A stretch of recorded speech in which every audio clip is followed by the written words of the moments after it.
4 PM news network में दोस्तों आपका स्वागत है। मैं हूं आपके साथ राशिद जहीर। योगी आदित्यनाथ का बयान काफ़ी ज़्यादा वायरल है। आप कई बार उसमें चर्चा सुन चुके हैं, लेकिन उस खबर के पीछे की खबर, उस खबर के पीछे की इंटेंशन एविडेंस के साथ आपके सामने रखने हाजिर हो रहा हूं, जिसकी वजह से आला कमान भारतीय जनता पार्टी का परेशान हो सकता है या है।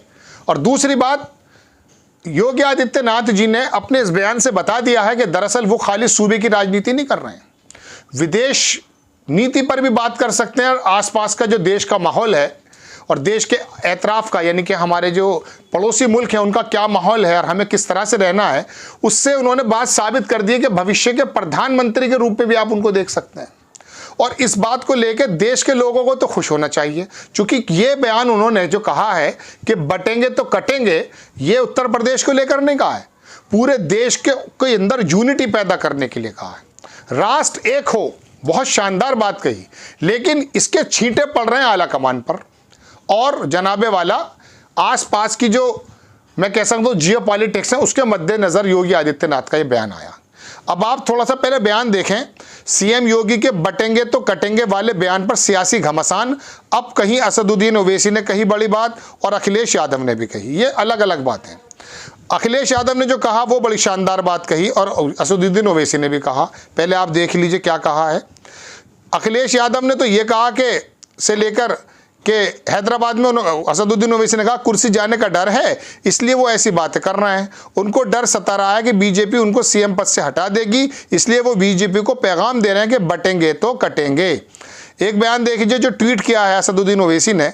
उन्होंने कहा कि जो खुद मुसलमानों के बारे में हेट स्पीच देते हैं, वो देश के अखंडता और एकता के बारे में बात कर रहे हैं। ये छोड़ दीजिए बात, ये देख लीजिए बयान। छोटा सा मैं आपको बयान सुनाना चाहता हूं, अगर आप सुन सकें तो। हालांकि सुन चुके होंगे, लेकिन छोटा सा देख लीजिए। बहनों और भाइयों, राष्ट्र से बढ़कर के कुछ नहीं हो सकता, कुछ नहीं हो सकता।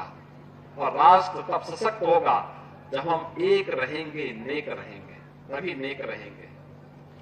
बटेंगे तो कटेंगे। आप देख रहे हैं ना, बांग्लादेश में देख रहे हो ना, तो वो गलतियां यहां नहीं होनी चाहिए। ये बयान आपने सुना। बटेंगे तो कटेंगे वाले बयान पर सपा और कांग्रेस की तीखी प्रक्रिया। सपा प्रवक्ता अमीक जमई ने, प्रवक्ता सुरेंद्र जो कांग्रेस के, उन्होंने भी बीजेपी पर जोरदार हमला बोला है।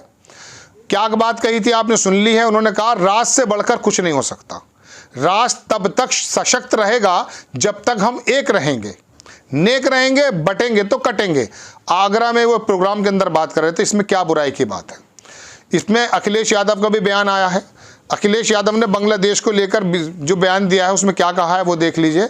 इनका कहना यह है, अखिलेश यादव साहब का, कि बांग्लादेश की स्थिति का जिक्र करते हुए सीएम योगी ने एक दे दी एक खास सीख, कहा एक रहेंगे तो नेक रहेंगे। इसके बारे में जो बयान है वो मैं जरा देख कर बताता हूँ आपको अखिलेश ने क्या रिएक्शन दिया है। अखिलेश ने कहा कि वो प्रधानमंत्री बनना चाहते हैं। बहुत ध्यान से सुनिएगा आप। कम से कम प्रधानमंत्री का रोल उन्हें प्ले नहीं करना चाहिए।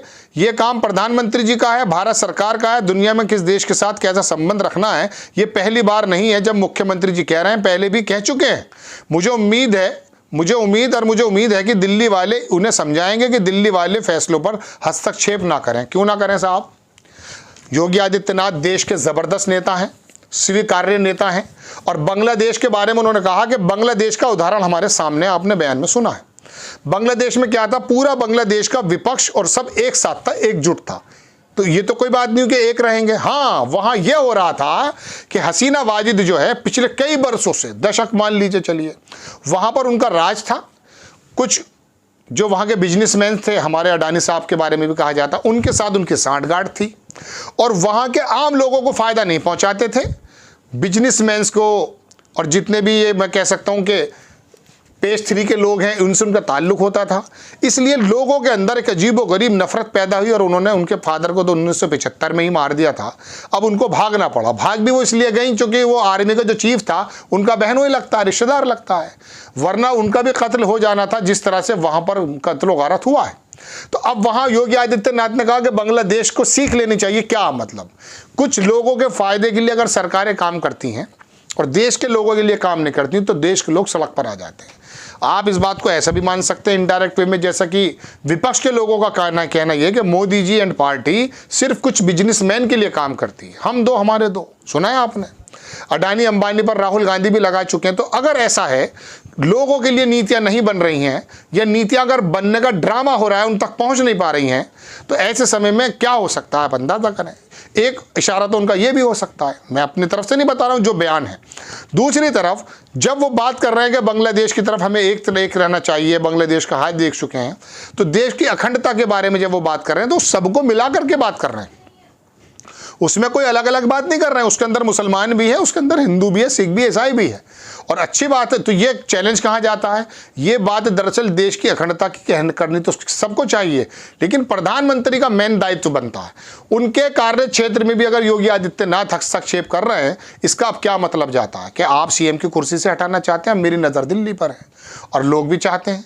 हिंदी पट्टी के जो हिंदुत्व धरा पर वोट करने वाले लोग हैं, वो आज भी योगी आदित्यनाथ को मोदी जी के बाद दूसरे नंबर का नेता मानते हैं, अमित शाह को नहीं मानते हैं। ऐसे समय में अगर हिंदुत्व पर वोट हुआ, जिसकी उम्मीद कम है, जिसकी उम्मीद इसलिए अखिलेश यादव ने और राहुल गांधी ने ख़त्म कर दी है, जातिवाद जो है ये कह सकता हूँ कि अपना पासा फेंक करके, लेकिन अगर फिर भी इकट्ठे होते हैं तो वहाँ सर्वप्रिय नेता मोदी जी के बाद योगी आदित्यनाथ कहलाते हैं।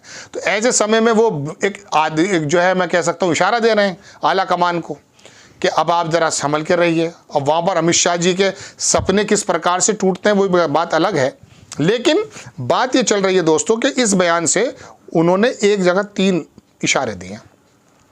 पहला इशारा तो मैंने बता दिया आपको कि बांग्लादेश बराबर में है, वो सरकार क्या कर रही थी पूरी दुनिया जानती है। पक्ष और विपक्ष सारे इकट्ठे होकर के हसीना वाजिद के खिलाफ सड़क पर आ गया, हंगामा उतार कर रख दिया, नरसंहार करके रख दिया है। तो ये क्या वजह है? ये वजह है जब सरकारें कुछ लोगों के लिए काम करती हैं तो लोग ऐसा करते हैं। क्या ये इशारा है? हम सवाल करते हैं। दूसरी बात यह है कि आला कमान को ये बता देना कि किस प्रकार से मैं कूटनीतिक बातों में हस्तक्षेप करूंगा और मेरी नज़र खाली उत्तर प्रदेश पर नहीं है, देश के एतराफ़ में होने वाली अखंड भारत पर भी है, तमाम चीज़ों पर है। इसका मतलब तो यह है कि अब उनकी नज़र दिल्ली में है। तो ये एक ऐसा बयान है जिसमें ज़्यादा अखिलेश यादव को, असदुद्दीन को चिंतित होने की ज़रूरत नहीं है। ये दरअसल लड़ाई तो मोदी जी और योगी जी के बीच में, आला कमान और उत्तर प्रदेश के बीच में नज़र आ रही है। ये तो योगी आदित्यनाथ के एक बढ़ते हुए कद को दिखाई दे रही है। तो बड़ी दिलचस्प ये बयान है, इसको अलग तरीके से लोगों ने जो है मैं कह सकता हूँ कि आपके सामने पोर्ट्रे किया है, जो गलत है।